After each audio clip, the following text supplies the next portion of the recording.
expedite that. And we do that with worms. I just want to point out a cool thing. Charles Darwin, his last book, the thing he's focused the end of his life on was the impact of worms and how they impact the soil and improve the soil. So that just gives you an idea of how important they are. Yeah. So what we do here in Union Grove Farm is come on in, we'll look at the worm bin. Yeah, look at this book. It's a nice looking book.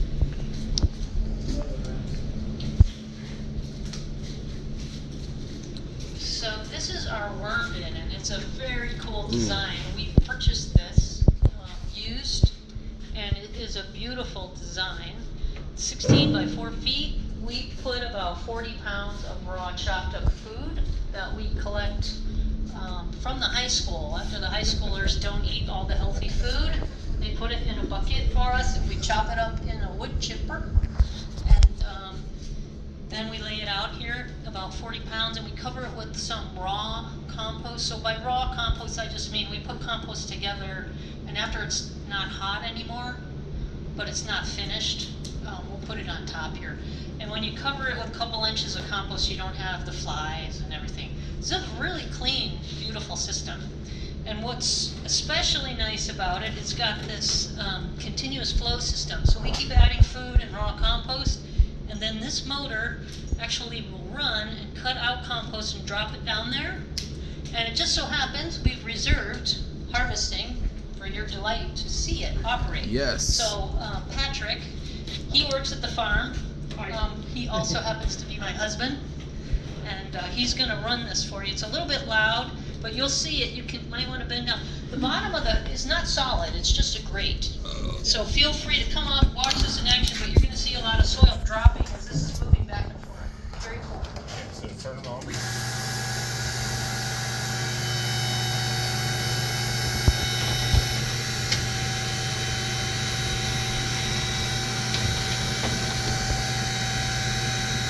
Starting on this side over here. So starting on the far, starting on that side, you'll see stuff dropping, and then we'll see it come drop on this side.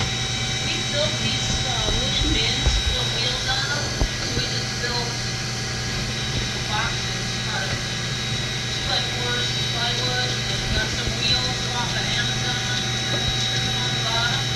So we cut this to drops, and then we can slide them out. Compost is quite moist when it comes out of here, so we need to dry it. We use a very sophisticated system of drying. We lay some tarps out here, and we spread it out on tarps. We give 24 hours, something like that. And you're welcome. We'll try to pull a bin out here once we have some, and you can see what it's like. It's going to have worms in it. It's going to have worm eggs. So when worms reproduce, they make little egg sacs. It's not really an egg. There's 6 to 8 little baby worms in there, and then they come out of the sac. So when we collect this, we want those guys to get back into the bin, because we want this to be a forever bin. Now, we never add any worms to. We purchased worms, about 40 pounds of worms to get this started. And then Pat, do you want to just pull one of those out and people could come out and get a feel for that? Yeah. So this is, like I said, this is a homemade system of bins. We probably need to rebuild these now. Yeah, they're getting on there. My first version, and it's made out of wood, which is decaying. Oh We yeah. can make stuff out of flat, I don't know, something that might be better. Maybe reuse some plastic thing. But this has got awesome stuff in it for our soils. Smells Oh, good. It's got worms, and it's got the eggs. So I'm going to show you the most amazing thing ever invented, I think, just right out here to show you how we separate it. So we lay it out on tarps and dry it. You'll see that's very moist if you come look at it. Oh, cool. So this is called a trommel, and I think it's one of the most beautiful machines ever invented just because of its simplicity and its impactfulness. I'm a geek all through and through, and I love machines, and I love elegant and beautiful machines that work, and this is one of them. So So one of the biggest challenges, if you've ever done vermicomposting, and it'll make you hate vermicomposting in a very quick time if you're trying to manually separate all that stuff. So this machine, you take the compost after it's dried. It's too wet right now, but when it dries, about 24 hours, you just put shovel holes in here. This first screen is a fine screen. You can see it when you get closer. All of the gold, the castings we'll call it, that we're really after, comes through this screen. But the eggs and the worms and the rocks and the sticks, too big. They keep going down here. This thing is spinning, by the way. That's a motor. It's just covered in plastic to keep it dry. We store it out here. This is just bigger holes in this grate, and the worms, the worm eggs fall through here, and some of the bigger chunks of stuff that didn't fall through as castings will come down. You can see it's got these plates, so as stuff falls down, we have bins underneath where we'll capture this. So I'm going to go show you the gold in the casting inside. We collect this and save it. That's what we make our extracts with. Okay. This stuff goes back into the bin because it has all the baby worms in it. And then this is the most beautiful thing of all, right here. Let me turn The it on. worms. You can see it turn here. Is it plugged in? It's plugged in. Okay, well, he'll kick it off, turn it. So this is it. And the worms, as you know, are slightly sticky. Yeah, that's kind of slimy thing. So as this is turning, they'll start coming down the end because they don't fall out. And they kind of stick to this metal. And they'll come up here, it's angled down, so they're falling the whole time. But they'll stick and they'll fall on this side. And you can see there's a little separator here. So the worms go to the left, and they go back in the bin. And we call that bin the Hotel California. The worms never get to leave; they just keep going back in there. And the rocks and the sticks come out here. So the rocks and the sticks will damage our extractor. We need to make sure we get them out before we get into the extractor.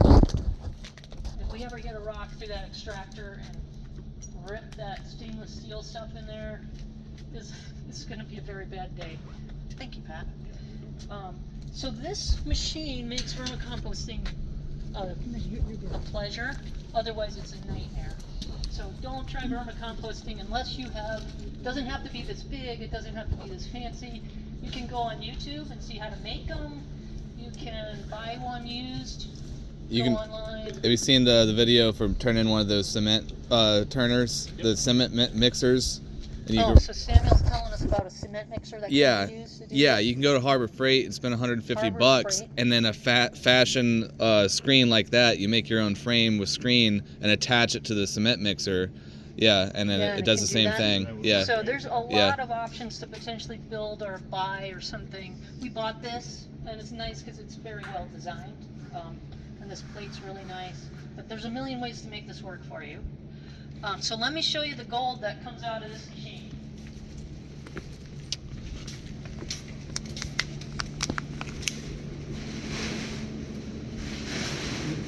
So this is the vermicompost, the vermicast that comes out. You're welcome to taste it. If you smell it, it's got Got a little that sprout just in there. absolutely delightful smell of walking through a forest.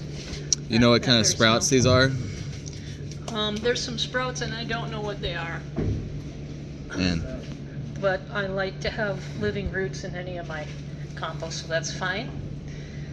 So this is absolutely chock full of microbes. It's passed through the worm's gut. They have a very rich microbial gut. That's in the microbe. I've done DNA sequencing of that and seen like 6,000 microbe species. We're Wow. not talking about microbes because there's billions of microbes. The species, 6,000. just 6,000, huh? And I probably didn't detect them all. I'm sure Yeah. as we do more sequencing, we'll understand more about the richness of that. But I get super excited about regenerative farming because when I look at something like that, it's not dirt. Other people see dirt. I see a universe, a beautiful universe that's waiting to help us grow really healthy foods.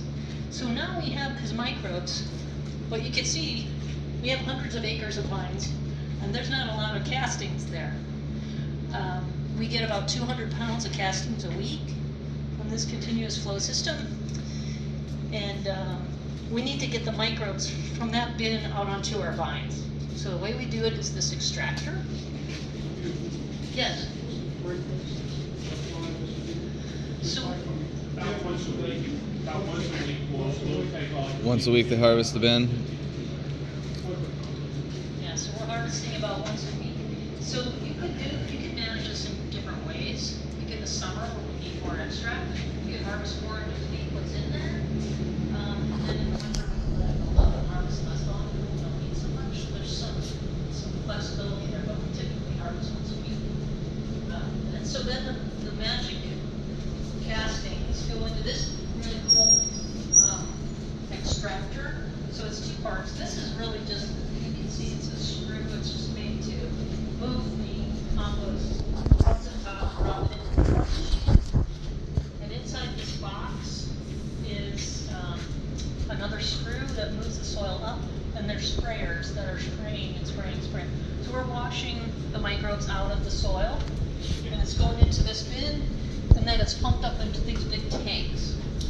And you're welcome to walk up here and look into the tanks. We have some extract in there now. Oh yeah. Don't drop your phone in there.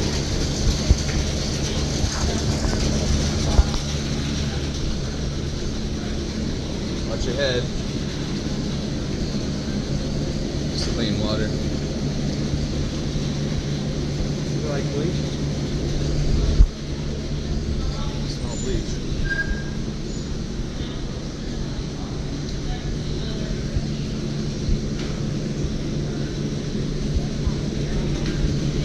I think they're cleaning that one out. It's like vinegar.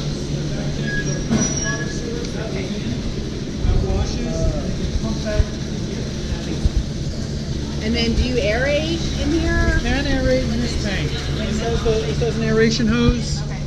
If we aerate too much, we grow too much stuff that can clog our hoses or sprayers.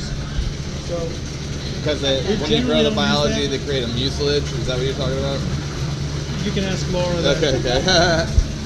We just, we grow too much. There's too much growth if we aerate it too much.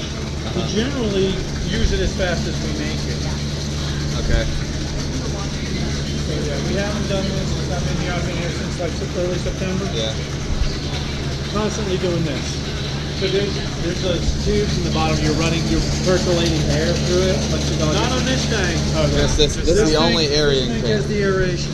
Yeah. This will just aerate. It's already been aerated. When would you use It gets this? aerated when you circulate it. When would you use this? The aerator. Don't much? I haven't used it yet, so Okay. you can ask Laura that question. Okay. It's a good question. Okay. Because I know, like, whenever I run my compost, you gotta keep it going. I'm like, yeah, that's it. So, how long do you last long enough to have to aerate? That was made on Friday. So there's different, depending on what you're trying to accomplish, there's different ways to use that. Minerals or different supplements that we're putting in foods. So that's how we're leveraging the vermicompost. It's primarily that's a way